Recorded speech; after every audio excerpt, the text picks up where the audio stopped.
आरोपियों पर अत्याचार नहीं सहेंगे, नहीं सहेंगे। आरोपियों को फांसी हो, फांसी हो, आरोपियों को फांसी हो, फांसी हो।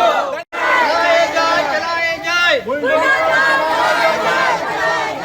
अवैध अतिक्रमण। परिवार के द्वारा एक घटना, एक दर्दनाक घटना कारित की गई। हमारे मोहल्ले की हमारी बेटी, हमारी बहन की चाकू से 5 बार उसको चाकू से मारकर उसकी दर्दनाक हत्या की गई। उसने दुकान पर जाना बंद कर दिया था, लेकिन उसके द्वारा उसके अर्जुन सुगंधी, उसकी पत्नी, उसके भाई और उसकी लड़की द्वारा बार बार फोन कर उसको बुलाया गया। उसकी शादी पुणे के अंदर तय हो चुकी थी, वो शादी के लिए पंडित बुलाने के लिए गई थी, फिर भी उसको बार बार फोन करके उसको परेशान किया जाता था। परेशान होकर अपनी वो छोटी बहन के साथ वहाँ पर उसकी दुकान पर गए और दुकान पर जाने के बाद गहरा विवाद हुआ। गहरा विवाद होने के बाद क्या है कि उसने उसको जाने के लिए जब दुकान को जो चाबी थी, स्कूटी की चाबी वहाँ पर भूल गए। दोबारा स्कूटी की चाबी लेने के लिए जाते हैं तो उसके ऊपर चाकू से अर्जुन सुगंधी और उसके परिवार द्वारा हमला किया जाता है और हमले से तत्काल उसकी मृत्यु अपने स्थान पर ही हो जाती थी।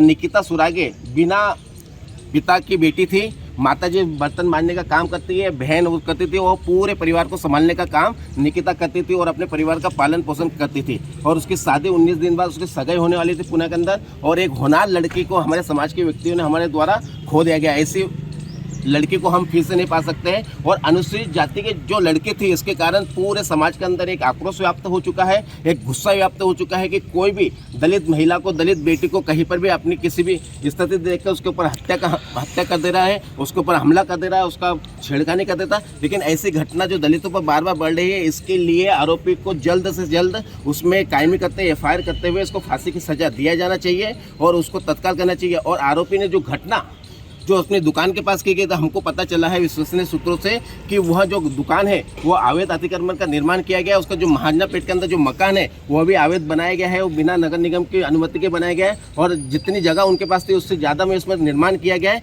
तो उसके जो अवैध निर्माण है उस अवैध निर्माण को भी तोड़ा जाना चाहिए। और तोड़ने के कारण क्या है कि जो ऐसे आरोपी लोग हैं जो कि ऐसे घटना कारित करके चले जाते हैं, तो इस घटना का लोगों पे वो लगेगा, डर पैदा होगा, इसलिए उसके अवैध निर्माण को भी तोड़ा जाना चाहिए।